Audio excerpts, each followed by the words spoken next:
Stop lowering your standards. Stop shrinking yourself to make yourself more palatable, to blend in, to not be the too much, to not be the loudest, or to not be the most obvious. Stop trying to put yourself into bite-sized pieces so that to be able to please people. You were made for more. You were made with greatness in you. You were made to conquer. You were made to stand out, not to blend in. And I want to read a quote from my book. So it says, stop softening your standards. Stop making yourself smaller, more palatable to fit into circles and rooms you were meant to disrupt.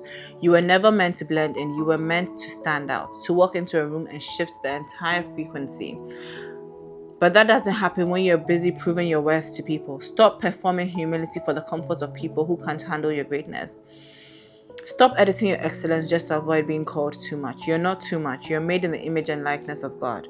Start acting like it and let the world adjust. Success is not selfishness. I think success is obedience, because success is you honoring the calling that God put on your life. Success is you saying that, God, you gave me these talents, you gave me these abilities, you gave me these desires, and I'm honoring those things as a way of honoring you. So success is not selfish. And I feel like pursuing success is not pride. We have this mentality, especially as immigrants or people of African descent, we have this mindset of humility, where we think settling for the status quo is humility, or we think accepting a life of mediocrity is humility, or we think being small, numbing our greatness, becoming, like I said, lowering our standards so that we sort of fit into boxes that people have put for us is humility. That is not humility. In my opinion, that is disobedience, because like I said, success is obedience. And obedience in this sense is becoming all that God made you to become, right? Obviously, it's a journey, it's a process. It won't happen overnight. But you have to have the mindset of, there is greatness in me. There is so much God has put in me. And it's my duty and my calling to make every single one of those talents or goals or abilities come through. So I'm the author of this book, The Tyranny of the Ordinary. And the book is about an immigrant girl. So she moved from Ghana to the US. And she was faced with normal immigrant problems, right? From where to live, having to do multiple jobs just to make ends meet. So basically living a life mediocrity, because it was not a life on her terms.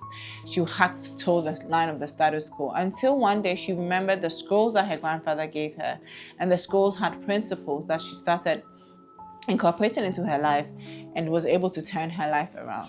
So today I wanted to talk about the chapter that is called Clarity of Purpose and Vision. So your vision informs your direction, right? Where you want to go determines the path you take there. And as people, obviously the vision is what you see with your mind, and your sight is what you see with your eyes. And our vision is mostly from our mental programming, right? Because as human beings, we act the way we think. And then I believe the formula for success is to become, to do, then to have. So in your becoming, you become by three main factors. One is modeling. Two is specific incidents. And three is words. So words of affirmation or words of defamation, whichever one it is. And what do I mean by modeling? When you are young, as you're growing up, who do you see around you? What are they doing? You most likely become the people that you see around. So if you grow up in an environment where there's scarcity mindset, an environment where they say things like money doesn't grow on trees, or happiness in marriage is not for people like us, or success is not for people like us, or even maybe in terms of education, or we never go past high school. If you grow up hearing words like that from people around you, you gradually begin to believe those words. And that belief system shapes your mindset, right? Another thing is specific incidents. I was reading, I think, a book by Tony Robbins, and there was a woman who was a nurse at one of his conferences, and she was very against money, against wealth. She was very wealth averse. So he probed and he realized why she was. So when she was growing up, her parents used to fight a lot about money. And she said on one day, I think it was her birthday or her dad's birthday, they went out for dinner. And the bill came, and as usual, her parents began fighting over money. But that day, what happened was her father had a heart attack and died. So from that day, she's associated money with the death of her father. So no matter how much money she makes sure she spends it on random things until she gets to the point where until she gets the amount that she needs to survive, basically. So that is a specific incident, right? That has shaped her mindset about money. It can be about anything else.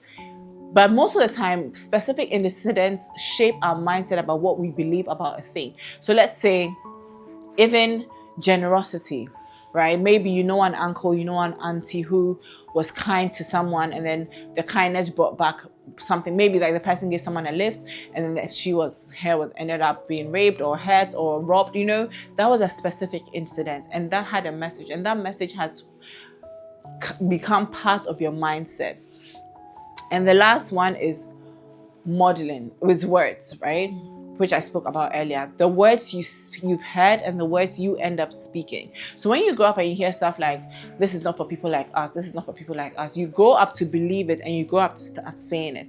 And your words shape your reality. The Bible says that there's power in the tongue. Life and death is in the tongue. Whether you believe, whatever you say, whether positive or negative, has an effect on you. So that is how we become. We become by, like I said, those three ways: modeling, words, and then specific incidents. Your vision is determined by your mental conditioning. You can never rise above the plane of your mental conditioning. So what you see to be possible is because of how you've been conditioned mentally. What do I mean by that? If we take someone from a very successful home and we take someone from a very poor background, right? Okay, let me not say successful, a wealthy home and a poor background. Their visions will be two completely different situations. And it's not because, and they're probably the same age, same race, same color, same height. Like in terms of physicals, everything is the same. But the only thing is their mindset. Because someone from a wealthy family will most likely believe that wealth is possible because they've seen it. They've heard their parents talk about it. They've heard their parents act like it, right? And someone from a poor background will believe that poverty is the only way because they've probably seen their parents struggling financially. They've probably heard their parents say words like money doesn't grow on trees, or we can't afford it, or who do you think you are to even want this, right? Those words shape our minds. They shape who we become. So today I want to ask you, what words are you saying or are you listening to that are shaping who you're becoming? Who are you modeling? Which people do you have around you? Most of us don't realize how important our environment is, because they say you are the average of the 5 people you spend the most time with. Who are the 5 people you spend the most time with? And what average are you looking at? Is it positive or is it negative? And what act are you sort of morphing into your mindset? Because all these come up to sum up your vision.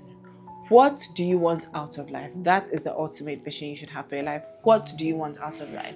How do you want your experience of life to be? Because life is a journey. How do you want your journey to be?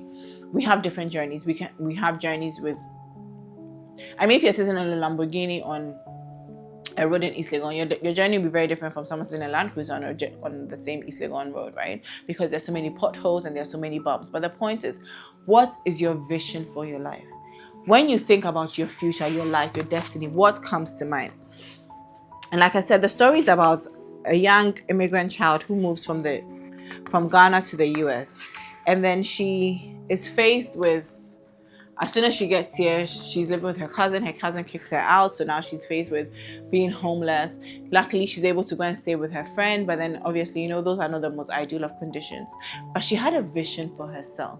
She had a vision of greatness, a vision where she was an entrepreneur, a vision where she was speaking in rooms to change lives. She had a vision of power, a vision of hope, a vision where she was the author of her own life.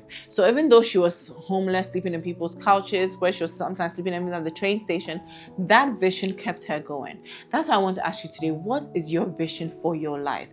Because no matter what vision it is and no matter how your background is, life will always test you. There will always be challenges. I wish I could say that there will not be challenges. That would be a very big lie. There will always be challenges.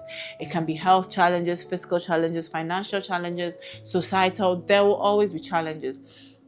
But what is your vision? Because if your vision is great enough, if your vision is big enough, it would always give you the courage and strength you need to pull through those challenging times. But if your vision is very small, if your vision is one of settling for mediocrity, or one being okay with scarcity, or your vision is one of limitation, of impossibility, then once you hit your first pothole, or once you get your first challenge, you just give up. Right? So that's what I want to ask you. What is your vision? What do you want to become? What do you want out of this experience called life? So I want you to sit down and think about it. And like I also said, who are the people you hang around with? What do you consume? Especially in this day of social media, there's so much out there. But what are you listening to? What are you reading? What are you consuming? Because yes, everyone is speaking their mind. Everyone is sharing their thoughts. But make sure you don't make their thoughts become your truth, because then now you become limited by what they're saying. And then that becomes your self-fulfilling prophecy. So today I want to ask you, what is your vision for your life? Where do you want your life to go? Because based on that vision, you need certain networks, you need certain skills, you need a certain mindset, you need a certain form of resilience, you even need goals, you need strategy. Where you want to go determines how you plan and how far you go.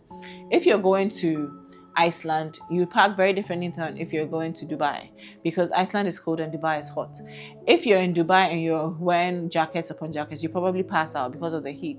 And if you're in Iceland and you're just wearing summer dresses, you probably freeze to death. So where is your vision? Because your vision determines your destination. That's it for today. See you in the next episode. Bye, guys.